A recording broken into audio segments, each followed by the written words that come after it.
নমস্কার বন্ধুরা, কেমন আছেন? আই হোপ সবাই ভালোই আছেন। আর দাস ফ্যামিলি ব্লগসে নতুন আরেকটা ভিডিওতে আপনাদের সবাইকে স্বাগত। তো আজকে আমার রেসিপি হলো নিরামিষ সয়াবিনের রেসিপি।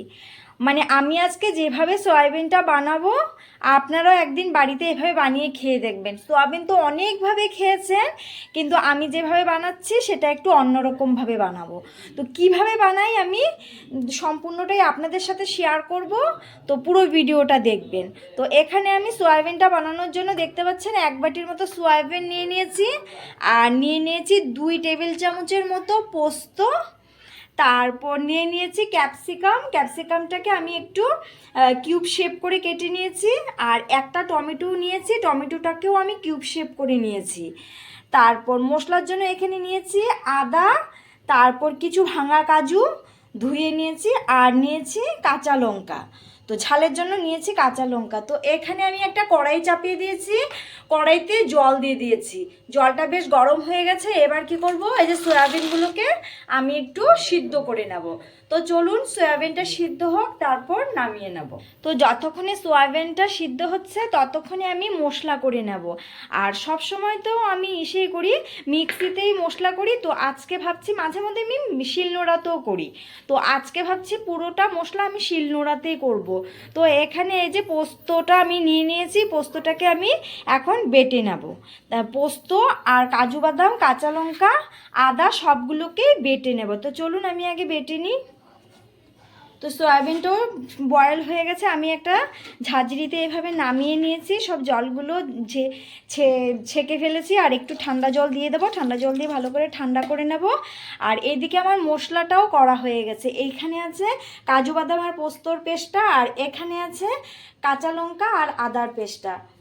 তো এদিকে আমি সয়াবিন থেকে সব জলগুলোকে এভাবে চিপে নেব, যাতে করে সয়াবিনের গায়ে একটুকু জল না থাকে। তো দেখতে পাচ্ছেন এই যে আমি এভাবে পুরো চিপে নিচ্ছি। আর যেটা বলছিলাম, শিলনোড়াতে জানি না কার কার কার হয়, কিন্তু আমার অনেক টেস্ট হয় সবজি যদি আমি শিলনোড়াতে মশলাটা বেটে রান্না করি, তো খুব টেস্ট হয়। তো আমি প্রায় চেষ্টা করি শিলনোড়াতেই বাটার। তো সময়ের অভাব হলে আমি মিক্সিটা ইউজ করি, তাছাড়া আমি শিলনোড়াতেই করি। তো এই যে কথা বলতে বলতে আমি সবগুলো সয়াবিন এভাবে চিপে নিয়ে নিলাম। এই যে এখানে শুকনো সয়াবিন হয়ে গেছে। এবার সয়াবিনের সাথে আরও কিছু মশলা অ্যাড। তো এখানে আমি একটা গামলা নিয়ে নিয়েছি, গামলাতে দিয়ে দেবো সয়াবিন, তারপর দিয়ে দেবো একটু স্বাদ মতো নুন, তারপর দিয়ে দেবো একটু গরম মশলা, তারপর দিয়ে দেবো হলদির গুঁড়ো, তারপর দেবো কর্নফ্লাওয়ার 2 টেবিল চামচের মতো, আমি আন্দাজ করে দিচ্ছি। 2 টেবিল চামচের মতো কর্নফ্লাওয়ার দিয়ে দিলাম। এবার দিয়ে দেবো 2 টেবিল চামচের মতো বেসন। তো সবগুলো জিনিস দিয়ে দিলাম। এবার দিয়ে দেবো একটু তেলটাও দিয়ে দিলাম। এখন সবগুলো উপকরণকে এভাবে ভালো করে আমি মাখিয়ে নেব। তো এখানে একটা কড়াই চাপিয়ে দিয়েছি, আমার তো সয়াবিনগুলো মাখা হয়ে গেছে। তো সয়াবিনের গুলোকে ভাজার জন্য এখানে এখন আমি সাদা তেল দিয়ে দিয়েছি। তো আপনারা চাইলে মাস্টার্ড অয়েল দিয়েও করতে পারেন, আমি সাদা তেল দিয়ে রান্নাটা করব। তো এখানে বেশ কিছুটা তেল দিয়ে দিয়েছি, তেলটাকে গরম হওয়ার জন্য অপেক্ষা করব। তেলটা এখানে গরম হয়ে গেছে, এবার মেখে রাখা সয়াবিনগুলো আমি ঢেলে দেবো। তো সব সয়াবিনগুলো ঢেলে দিয়েছি, সয়াবিনগুলোকে এখন লাল লাল করে একটু ভেজে তুলে নেব। তো চলুন আমি ভেজে নিই সয়াবিনগুলোকে। তো সয়াবিনগুলো লাল লাল করে ভেজে নিয়েছি, এবার নামিয়ে নেব। দেখতে পাচ্ছেন কি সুন্দর হয়েছে, একটার সাথে একটা লাগেনি বা কড়াইতেও লেগে যায়নি। তো লাল লাল করে ভেজে নিয়েছি, এবার সবগুলো তুলে একটা গামলায় নিয়ে নেব।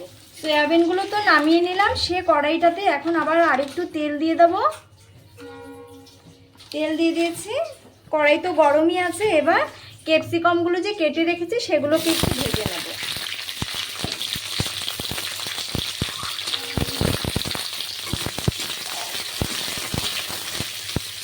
বেশি ভাজতে হবে না, হালকা একটু ভেজে নিলে হয়ে যাবে। ক্যাপসিকামটা একটু ভাজা ভাজা হয়ে গেছে। এবার যে কিউব শেপ করে টমেটোটাকে দিয়ে কেটে রেখেছিলাম সেটাও দিয়ে দেবো। টমেটোটাকেও হালকা করে একটু ভেজে নেব। তো দুটাই হালকা করে ভেজে নামিয়ে নেব। টমেটো আর ক্যাপসিকামটা ভাজা হয়ে গেছে, এবার নামিয়ে নেব। তো সেই কড়াইতে আবার একটু তেল দিয়ে দিয়েছি, আর ফোড়নের জন্য এখানে দিচ্ছি দারচিনি, লবঙ্গ, ছোট এলাচ নিয়ে নিয়েছি, এটা দিয়ে দেবো। একটু ভাজা ভাজা করে নেব। তারপর দিয়ে দেবো সাদা জিরে। তো জিরেটাকেও ভালো করে ভেজে নেব। সবগুলো জিনিস ভালো করে ভাজা হয়ে গেছে। এবার পেস্ট করে রাখা আদা আর কাঁচা লঙ্কাটা দিয়ে দেবো।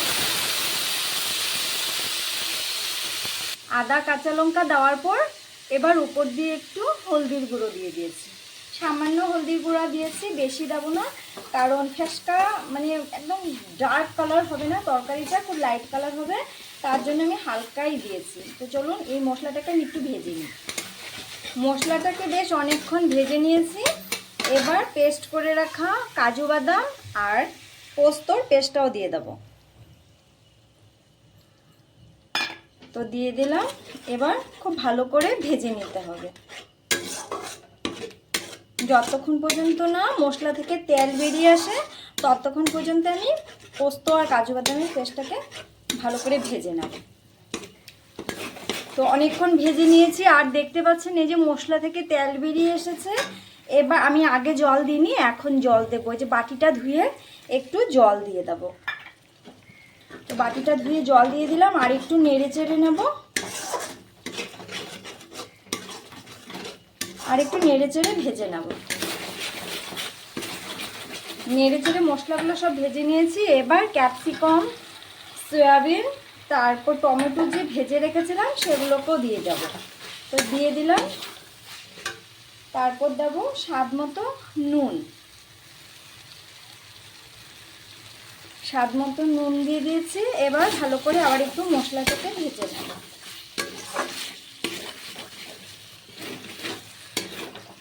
সব কিছু উপকরণগুলো দিয়ে আবার বেশ কিছুক্ষণ নেড়ে চেড়ে নিয়েছি। এবার স্বাদ মতো আন্দাজ মতো জল দিয়ে দেব। তো জলটাও আমি দিয়ে দিলাম।